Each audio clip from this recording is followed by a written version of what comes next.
Hallo zusammen, einen wunderschönen guten Abend zu unserem Livestream heute am Dienstag, den wir kurzfristig verschieben mussten. Wie ihr alle gemerkt habt, war Facebook gestern nicht fähig, sich schnell wiederherzustellen, und in Irland gab es kein Internet. Also haben wir gestern ganz spontan gesagt, wir schieben den Stream auf heute. So I would like to welcome Daithí from W, Connell. It's great to have you here in the stream tonight. Danke, Mareike. Guten Abend, Alice. How are you? I know you can talk a bit German, so I think you understand what I've said. A little. A little, yes. Yeah, so it's really nice that we can do this very short term and just before the Irish Whiskey Weekend, which is starting next weekend. So we are very happy that we have your products new in Germany, and we also get some viewers now. You know Sabine already. You met her at Schwetzing. Julia is here also. Hello. Hello, Julia. You might meet her later this evening. Yeah. Okay. Okay. Thomas will also join us at the weekend. Sven, Tina, lots of people here. Sonia, you met also in Schwetzing. Yeah. Yeah. Really cool. Great. So maybe you can tell us a bit about yourself and why are you doing W.D. O'Connell whiskey? Yeah, so I'm an independent bottler who happens to be based in Ireland, I guess, which is something unusual. Most people would associate that with Scotland. And I initially wanted to have a distillery about, maybe 8 years ago now. And I kind of decided eventually that it was just going to be too much of a project. And ultimately, I didn't actually want to distill anything. I just wanted whiskey. So I kind of left it on the back burner for a while, and then the landscape in Ireland changed. Obviously, at that point in time, there were 4 to 5 distilleries, and then about almost 3 years ago, 2.5 years ago, I'd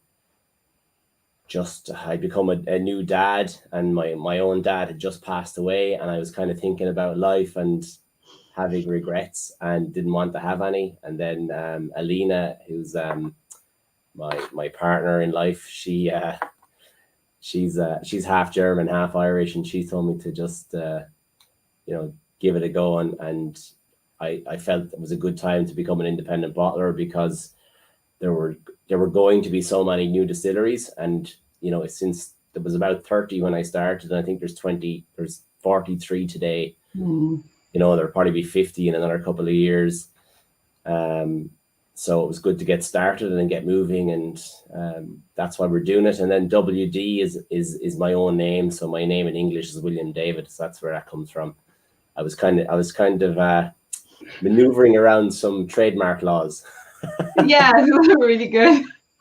Yeah, but Daithí is also very hard to pronounce. Tina was online at the Belfast Whiskey Week when I was in your stream. Yeah. And you were trying to pronounce my name, and I was sitting at home. Murdering your name. Yeah. And I was sitting at home, I was like, how is this name pronounced? Yeah. Yeah, so Daithí, yeah, it's a soft T, it's Gaelic. It's not David exactly, but it's kind of like the closest match. And my dad was a very big Irish speaker, so rather than just call me William, which they gave me as my first name, he then ended up making it more complicated and calling me Daithí. So yeah, really good. Yeah, why should it be easy? Yeah, and I've actually done the same thing to my own son now. He's William Carl Philip, and we call him Carl. Oh, okay, yeah. Keep the tradition going, Yes, that's right. Yeah, so in my business, it's like in my family, I have the hardest name for English people to pronounce. This is why I always speak to the English people. All right. Yeah. Yeah. So I think we are in contact since about 1.5, 2 years, something like that. And I was following up what your whiskey releases, and I know the first bill fills were gone very quickly, and the people in Ireland were really enthusiastic that there is peated Irish whiskey on the market. And it's great to see what you are doing. And I think tonight we will speak about the two main products you have. It's the 10-year-old grain and the bill fill. Yeah. With whom you would like to start? I guess we're not drinking them. I have a bill fill in my glass, so maybe we'll talk about the grain first. If I was there in front of you, I'd be tasting the grain first and then the bill. Okay, then I taste the grain when you have the bill fill. Yeah. Yeah. So okay. So the 10-year-old grain, that's I guess we launched with a peated single malt, and obviously peat, there's a lot of whiskey people who love peated single malt, but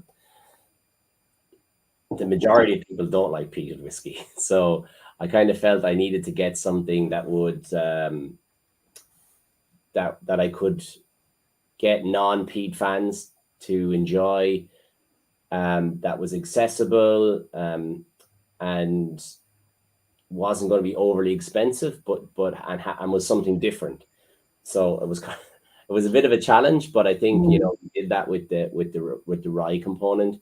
So in that 10-year-old, there's 10 and 12-year-old, and the 12-year-old is sitting in ex-American rye whiskey casks, and rye whiskey is very spicy for anyone who's not familiar with it. And rather than doing a finish of getting the 10-year-old and finishing it in a rye cask, where we kind of would lose our control over it, this way we have two component parts, and then we can combine them together as desired on a batch basis. So the percentage might change plus or minus depending on 1 or 2%, depending on the rye casks as they mature and as the rye takes over more and more. So it's at 48% ABV. I think you'll agree it's pretty fresh. It's very vibrant. It has all the traditional notes because the grain was in the 10-year-old grain is all in first fill ex-American bourbon barrels. You're getting all those caramel, vanilla, honey notes that you'd expect. And then the rye then is adding a little more spice on the palate, and then on the finish, it's just giving really nice length. It's just extending it out and making it really enjoyable sipping whiskey. I think you have also some fruit notes on the nose. Some citrus, sorry. Yeah, I get citrus notes on the nose also. Okay. Yeah. Yeah. And a bit of orchard fruit. I think that's a lot of those come from the first fill bourbon, really. A lot of those notes. You'll find them in you'll find some of those notes the same in the bill fill, and they're coming from first fill American whiskey barrels too. So I think it's probably imparting a lot of flavor on the distillate. Yeah, that's right. So Andreas, they are tasting your 2009 and 2010 Irish single grain for the US only release. They have it from the Belfast Whiskey Week, the samples. Yes. Okay. I was. Yeah, it's the same, but that's the same batch. So the whiskey is the same in Europe. In the whiskey that's in Germany and in Belgium and Netherlands is all the same, but we had to separate them to batch numbers because we had to give them different barcodes because of 750ml bottles. Yeah. Okay. So it's the same whiskey. Okay, really nice. Yeah. So Sabine really likes this grain. Great. And Julia's husband just picked up a sample of this grain this afternoon, so she can try also. And she said lots of she also has the citrus notes, mostly lime, to my surprise. Lime. Oh yeah, here I have to have his nose now. Yeah, you have to have a glass of this whiskey. Oh. I forgot to tell you that you never can come on the stream at my site without having whiskey. Yeah, I normally am. I was just chasing my tail with our kids earlier, so. Yeah, I know. You can also go and get a glass, and I will talk to the people. I think I'm all out of the grain. Oh, you're out of the grain. Oh. Yeah. see if I got a sample. I think most people would really like to know now what samples are behind you. Oh, I've got some interesting ones here. Yeah, I think so. Yeah, I'll have some here. Really good. I'll put it into a non-whiskey traditional nosing glass. That's fine. Lime. I'm gonna have to take my time with that one later, maybe. Yeah, but I also get this lime, and I think what I have is some spices with lime. Yeah, well, definitely you get the spice because that's going to come through from the rye component. Yeah. It's but on the palate, I find it very easy drinking, and I think it surprises a lot of people because of the spiciness. Yeah. And rye is a really interesting cask type to work with grain because it really dominates the grain whiskey. So if you took that whole cask and just bottled it or finished it in rye, it would be it's very heavy rye. Oh, Neil, you met Neil last week. Mm-hmm. And he has the sample of grain and he's asking if he should bring it over to you. No, he's fine now. I'm not giving you my home address, Neil. Yeah. So maybe I have a try now. Yeah. So one of the reasons I like grain whiskey a lot is I used to live in southeast Queensland in Australia, where it's quite tropical, and in Hong Kong and in the Middle East and the UAE. And you didn't get really to sit around sipping heavy malts that often when you were there. Yeah. So, and I was a big whiskey fan, so I would drink a lot of grain whiskey. I actually used to drink a lot of South African grain whiskey, I have to say, and some of the older Scotch. There wasn't a huge amount of Irish grain whiskey available at that time. Yeah. So maybe some Green Ore. I think Green Ore was probably the only Irish one I would have been having, which is actually the same distillate that's in that 10-year-old. It's from Cooley. And I would have had it with ice a lot because it'd be quite warm. So you'd be looking for something refreshing. And I really enjoyed this with a big ball of ice, a sphere of ice, in a big rock glass like that. And I think it's quite enjoyable. And because the ice piece is so big, it doesn't melt too quickly. Yeah. And then you can get to really just explore the whiskey down as the ABV lowers as you're sipping through it. And it's really interesting, I think, to try it out. Yeah. So Falstaff, yes, we are drinking the grain and the bill fill tonight from the tasting set for Sunday. But there are 2 more samples in. Yeah. They'll be sick of me by Sunday. Yeah.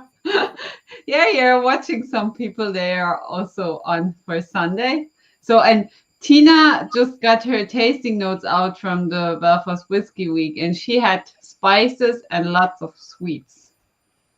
Yeah, like for me, I get clove rocks, which are I don't know what they would have been in Germany. I'm sure they were in Germany, but I don't know what they're called. They were boiled sweets, hard boiled sweets, and they were really spicy. Cinnamon was really, and clove flavors on them. So I get that. Yeah. From it. Yeah. Okay. So Falstaff got the package today, and you will get an answer to your email tonight from myself, and he won't open the samples. That's good. Good. Take yeah. Sunday. I'll go through a proper nosing and tasting on Sunday.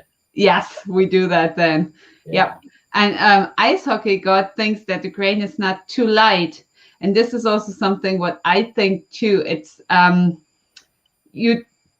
because of the rye cask, you don't just have this vanilla notes and the sweets, you get lots of other flavors around the grain whiskey. Yeah, so if you tried it at 48% without the rye, yeah, it's lovely, it's light, and it just disappears really quickly. Yeah.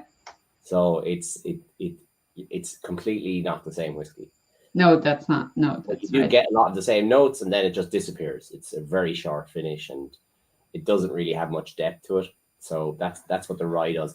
I guess the rye is kind of acting like a peated malt would in a blend. If you're to add a small percentage, you know, to get that little bit more of depth and a bit more length. And I think that's if anyone is into it, the kind of technical side of it, that was my thought process on it when I was looking for something different. And while I love smoky whiskies, I don't want every whiskey I do to be peated. People think I'm a mini Lafroig or something. Yeah, the Belfast Whiskey Week tasting set was really a challenge for myself because I do not really like peated whiskey. Yeah, I didn't realize until we were having dinner with Sabine and Andreas, and I said, "Oh yeah, there wasn't that much peat in it." And then I named it. I was like, "Oh yeah, there was 4 peated out of 6." So, Yes. Yeah. And this was a tasting on the Saturday afternoon, and it was really hot here in Germany, and we were sitting outside and watching the stream. Yeah, all this peated whiskey. It was just a challenge to try them all. just how it happened there. The whiskies that were ready, and obviously we were doing the Lochendale from Scotland at the same time, so that was another extra one. And we were just doing the Bill cask strength as well, that we do the single bottlings, so single cask bottlings. So yeah, it was just timing, and that's, you know, I try and just whatever is available that we're bringing out, that's what people get to taste, and kind of don't try and push whiskies through that are not ready. But I think we've a nice selection on Sunday, and there's the 2 core products here we're talking about, and then there's the Marsala cask, which is, I don't know if you've tried it. It's I tried it, and there was so much peat when we filled all the small sample bottles. And for all the peat lovers watching us here tonight, and you don't have the W.D. O'Connell set for Sunday, just order it now because you will love this whiskey. Yeah, it's pretty great. So we're definitely putting more of that down for, you know, it's had 2 years in that cask, and it's really great, and great color on it, and it's something different. And I'm a big fan of Marsala.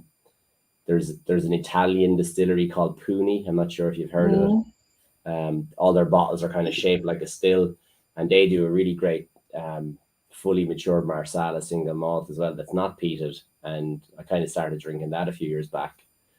Keep a bottle of it in Munich for when we're in Munich, and I really enjoy that. So I think we just need time, you know, because what we want to do is kind of create all these flavors ourselves and lay down the cask types ourselves, rather than trying to find them all the time, because trying to find single casks is really difficult.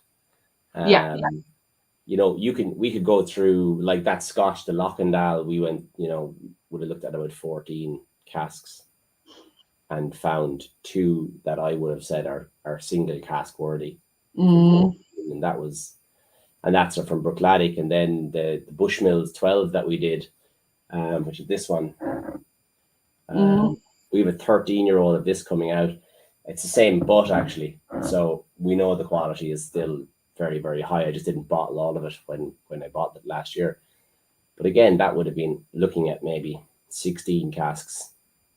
And most of them not being really amazing at all, and wouldn't bottle them at single cask. So ultimately, for us to be able to do a lot of single casks in the future, we need to start creating our own profiles and our own distillate profiles, and trying to pair them off and marry them, and think about where we want to be in the future. So I guess the All Sherry series is something I want to do, full maturation, but nobody's really going to see that for 12 years maybe. Yeah. Do you think it's getting more difficult to find good cask for a single cask bottling? Oh, absolutely. That's exactly what I'm saying. Yeah, we really need to take control of that ourselves, and try and get as much variety of distillate, and start laying down like our single cask expressions for 15 years from now. You know, that's ultimately what we have to do, because it's just going to get harder and harder. And that's why I look at Scotch as well, and I'm looking at some other New World whiskies and bourbons and some rum. So we'll try and use as much spirit as we can while we're waiting for all of our single casks to kind of our own cask stocks to build up. And it takes time and it takes money. So people have to be patient. Yeah. Okay, great. So Jürgen says he's really looking forward drinking your whiskey again at the weekend. Jürgen was also visiting us at Schwetzing, and you were talking longer with him. But he's not looking like this. I don't recognize. He looks a bit yellow there, so I'm not sure. Yeah, no, he's not yellow. I think I remember Jürgen. Yeah. Okay. And this is interesting. Falsgraf says it's a good thing I got them all, because he got all tasting sets for the weekend. So it will be a hard weekend for him. But he says he's like you. He loves peat, but I don't want all my whiskeys to be peated. Yeah. And we have the PX series as well. And again, we have PX19 coming this year. We have PX17. So you guys will be getting some of that once Marika says it's okay and it passes her test. We will talk about that. And those single cast releases are, I've named them series, because they're the flavor profiles I want to develop, rather than just kind of everything and anything. So we'll just kind of figure out that as time goes by and as we get opportunities. But they're like that would be the plan, to develop nice fully matured Oloroso and fully matured PX, fully matured Fino, Amontillado, like anything we can in sherry, really. And then apply that across all the cask types. So we pot still Irish whiskey coming out as well. Be our first pot still. Mm-hmm. And it's a little different. So that's we are looking forward to it. Yeah, it's really, I think you probably had it at Belfast Whiskey Week. It wasn't completely ready then, but it's ready now. So, okay. Yeah, that really was good. The samples for that were taken in May, so we're just going to be taking it out of cask probably next week or the week after. So okay. For Christmas, so that's nice. Single cask as well. But that then will develop into, like the Bill Phil did. It was a single cask, and then it developed into a small batch product, and that's the plan with the pot still as well. And we have pot still in PX as well, and people will kind of figure out that everything I do, we try and link it all back to all our other products as well. So the Oloroso butt that we used, I emptied the rest of that into another Oloroso cask, a third fill Oloroso hogshead. So we didn't take too much from it. And then we refilled that Oloroso butt from the 12-year-old Old Sherry with the grain whiskey, 12-year-old grain whiskey, and we're leaving that there for about 3 years to see how it develops up to a 15-year-old. So try and tie everything we do together. That's the plan. Yeah, sounds interesting. We have some questions, and we got 2 comments, and I really like. So Sonia doesn't like the packaging. I know Sonia and I were talking a lot about that in Schwetzing, but she really likes the whiskey, so that's the most important thing. Yeah. And then Falsgraf says, yes, you're the guy with the pink packaged peat bomb. And I said, yes, that's the lady whiskey. Yeah. And then we have the question on the seal, you have this star, and on the bottle, if that means something, or what does that mean? Yeah, so that's part of an emblem that we have. We've got that in different levels. And it comes with, I think you can see it here on the side of the bottle here. It's stamped on all the bottles, the labels, and it says in English and in Gaelic, it says all roads lead home, or Tug on Gach Bohar or Walia Hu, which is the Gaelic. And in the center, then we've got the star. So that's a compass star. So, Ah, and that's in relation to my own background. So I trained to be a pilot, and I like I'm a big fan of navigation, and I learned to sail as well. Both times in Australia, actually. So I had plans of becoming an airline pilot, and I ah. passed all my exams and everything, but I decided I didn't really. I liked flying and I liked navigation, but not with other people, just alone. Okay. So Just yeah, for yourself. yeah, and sailing. I learned to sail as well then in Australia, and we still do sailing when we get to Germany down in Chiemsee. Mhm. So very different, and we've done a bit in Ireland as well. So I like that. I just like the navigation side of things, and the experience of being out in the wilds of the water and the air, and it's good. So that was, and then I've done a lot of traveling. I've lived, as I said earlier, lived in a lot of places. Lived in Denmark and Middle East and Asia and Australia. So and I've traveled extensively as well outside of that. So kind of just that was the whole idea, just to, I brought all my learnings from life and my age back home when I moved home a few years back. So that was fine. Yeah. Cool. Thomas is asking if the 12-year-old all sherry cask strengths and the Lochendale will come to Germany. When I take the Lochendale, I start to sell Scotch whiskey. Yeah, so I didn't think, Then yeah, maybe I need to. yeah. No, well, I don't have any of either of them. Yeah. So that was before. Well, the all sherry was last Christmas actually. We did that. So, and then the Lochendale, yeah, it's a Scotch, and we only released it on our own website, so we didn't give to any retailers or export it. It's kind of an experiment to see how that would work, and the whole idea, it was a Brookladdick bottling. So what that did was open us up to a bit of a wider audience, I guess, that wouldn't necessarily know anything about Irish whiskey, and we kind of got their attention with a Scotch, and then we gave them some samples that everyone who bought got a sample of a Bill Phil and a 10-year-old single grain as well. So yeah, it was as much a marketing play as it was a fantastic whiskey, So it's just worked out well that we were able to find a really strong first cask, and that's a series of whiskey as well. So we will be doing some more single cask Scotch. Okay. Well.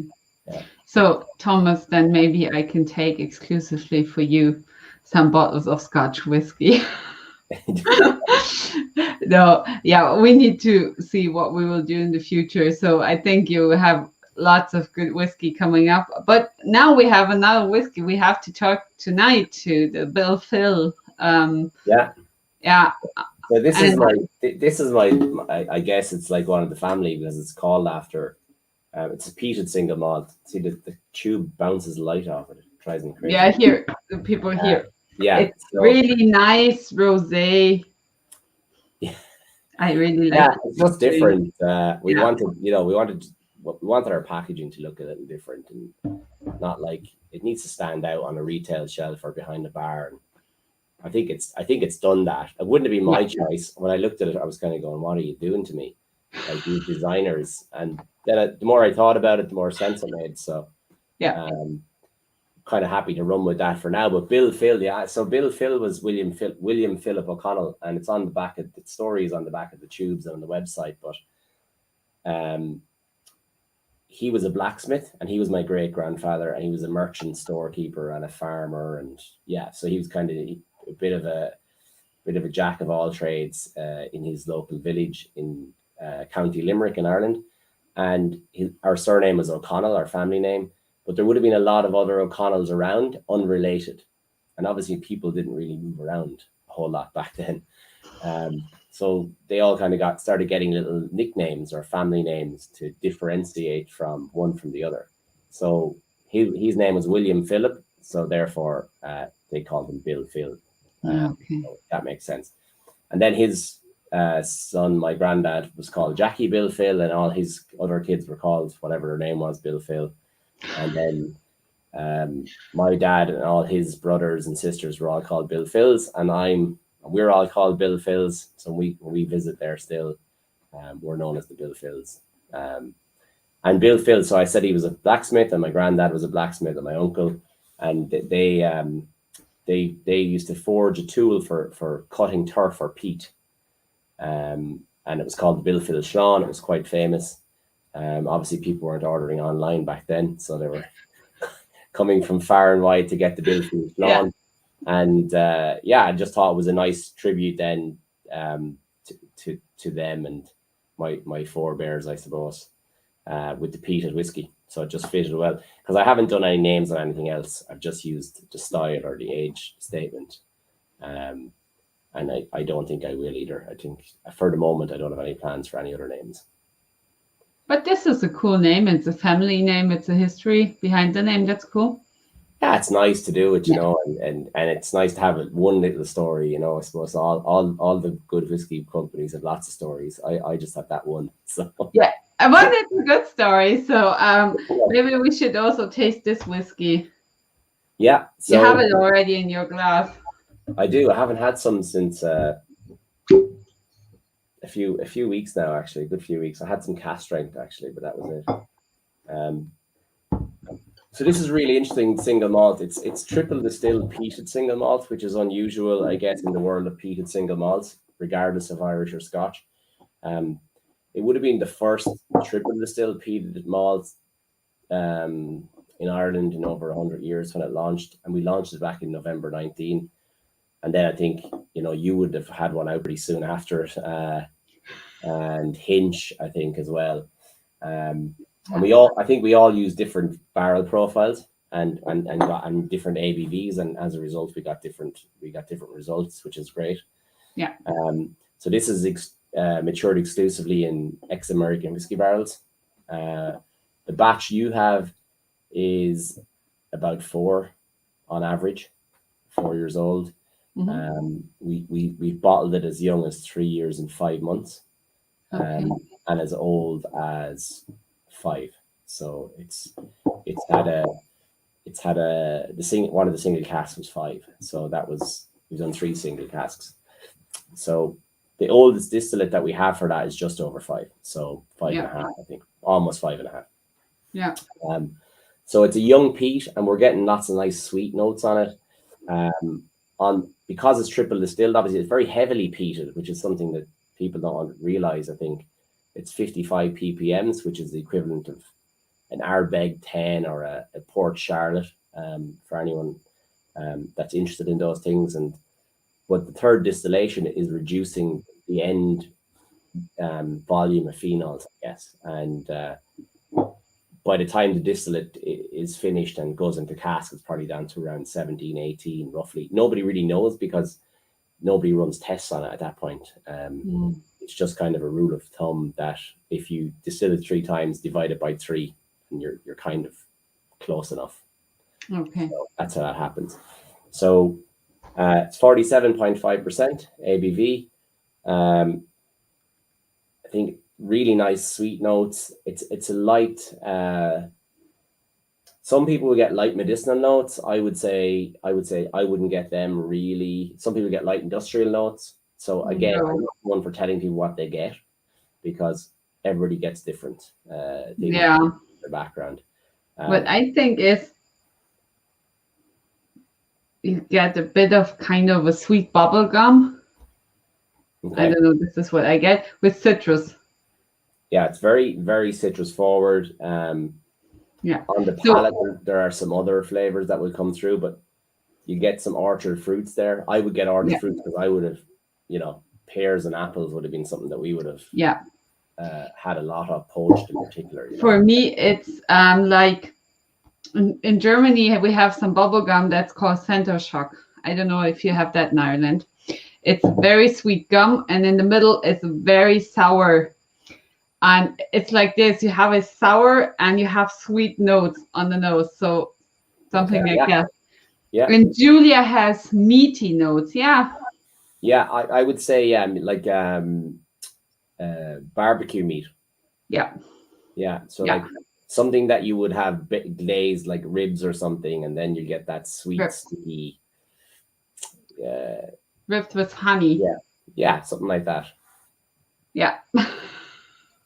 And the more you nose it, the less the initial waft of smoke you get kind of dissipates. I think it's first of all you get it, it's quite smoky, but then you start learning there's a lot more going on behind the smoke, and I think that's a credit really to the quality of the distillate that Great Northern are producing. So this is one point why I don't like peated whiskey, because you often just have the peat and the smoke. And when you nose this whiskey, you also get other notes, and then it's getting interesting.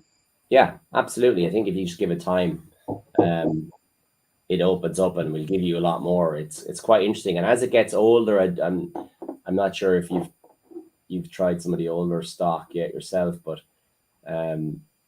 I noticed some of our ones, it starts getting a little more less sweet as it gets, not a huge amount, but a little bit, and kind of more herbaceous, more kind of grassy notes started coming through on it, which is interesting.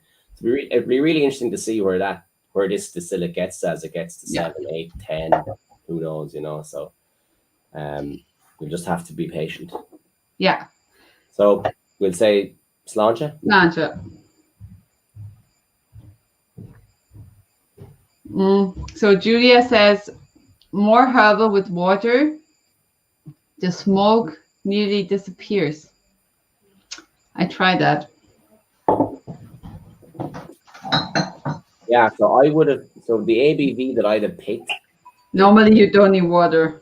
Yeah, for me, so like every whiskey I bring out is brought out because ultimately that's how I like it. And then I hope other people will like it that way. I don't really have to bring it out because, I don't try and hit specific targets with it. Whatever we decide the ABV is what I think it's probably its best. And that doesn't mean it is the best. It's just the best for me. But I think what we do, if you add water like Julie's just done there, it'll definitely, the nose will get sweeter, grassier, and the smoke will disappear.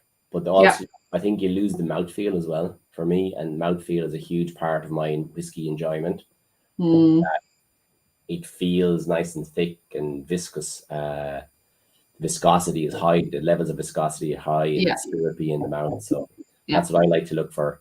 And then I'm trying to always find, my methodology is always trying to find a balance between the nose, the palate, and the finish, while keeping that mouthfeel. So, which is difficult.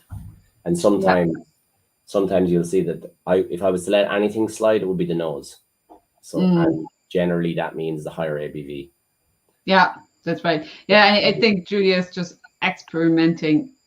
Oh yeah, no, absolutely. No, I think it's a good observation. Yeah, but I think it's, of course, you're right. This is a whiskey with an ABV for just drinking without water, but it's interesting to see how it develops when you add just a tiny sip of water. But it does change completely. Like if you bring it down to the low 40s, it's a very different. Yeah, but what I really like is that you have in the mouth, you still have some smoke, but then after a while it's gone in the mouth, so it doesn't stay for hours.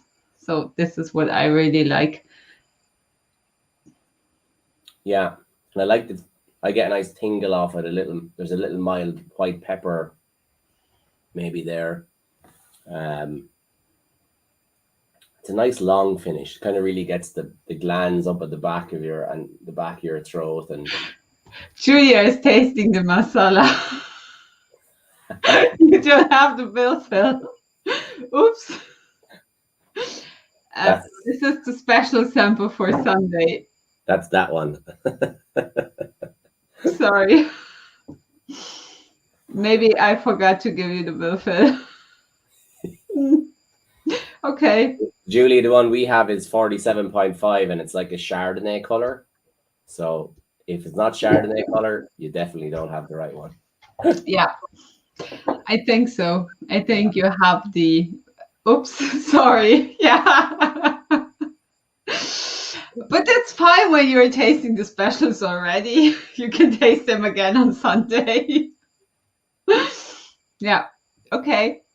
But I tried the bill fill with water now, and I definitely can say that the smoke goes away and that there are more herbal notes. That's right. Yeah, no, that is true. Yeah, so it's and it's the same distillate that's in the 58% one that Julia has there. So they're going to be very similar. Yeah, that's right.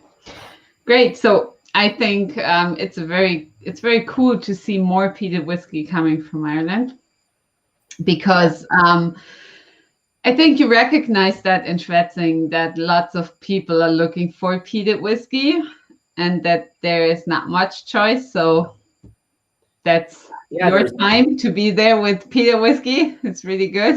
Yeah, there isn't that much choice really when you think about it. In the world of whiskey, it's pretty limited. So hopefully we can continue to produce it. It's, obviously there's a lot of talk about, prohibiting people from using peat in the future, with the climate, etc. But I think the amount used for whiskey is so minuscule. It should be very sustainable and manageable. Yeah. So it's not something that will stop anytime in my lifetime, anyway. Yeah. So Jörg says he tried it. Jörg. I know Jörg. I was just thinking, who's Jörg? But I know him now. You met? No, you don't met him. He was there just on Friday. And he tried it in Schwetzing. He said it's geiler Scheiß. Yeah, he definitely liked this whiskey. Yeah. Definitely what? He definitely liked this whiskey. Yeah.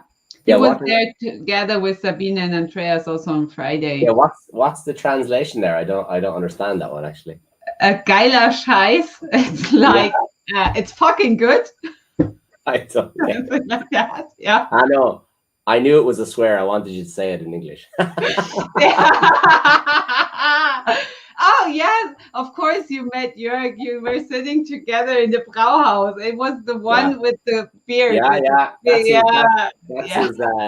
his avatar without his flesh on. Yeah.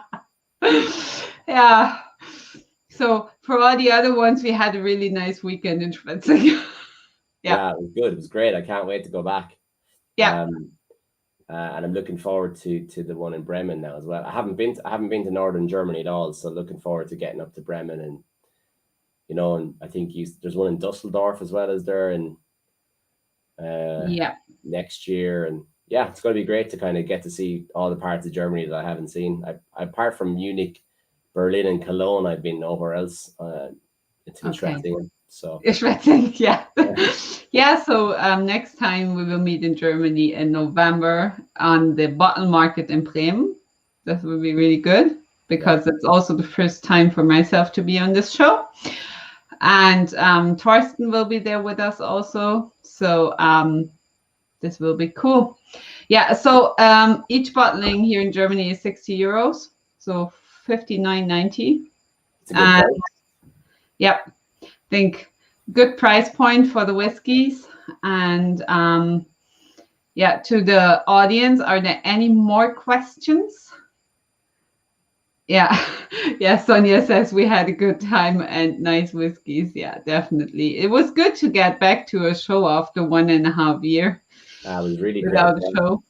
Yeah, and I was just in Ghent in Belgium, and it was really great as well to be there, and very similar to Schwetzing, and very enthusiastic people who are open to learning about Irish whiskies, and I think it's really exciting time. So hopefully people in Germany will be seeing plenty of us around the place. I'm happy to spend a lot of time over there and try and get spread around the market. Yeah, definitely. Great. So we will see you again on Sunday at the Irish Whiskey Weekend. There we will have 2 more samples, and we will just have the same time frame. So we will focus more on the whiskeys on Sunday. That's okay. Yeah, people won't want to hear the same thing again. So more focus on the whiskey. And Tina, I hope to see you in Dublin next March at the Whiskey Life. Yeah, we have a booth booked, Tina, so we'll definitely see each other there. Very good. Okay. So thank you. Thank you for taking your time. Thank you for the interview. And I wish all of you a good week. And we are really looking forward to the Irish Whiskey Weekend. this Great. weekend. Well, no, thanks for having me, and thanks for everyone's interest and giving me the opportunity in Germany. So looking forward to working a long time together on this. Yes, me too. So all of you have a nice week, and we see each other on the weekend. Thank you very much. Gute Nacht. Bye.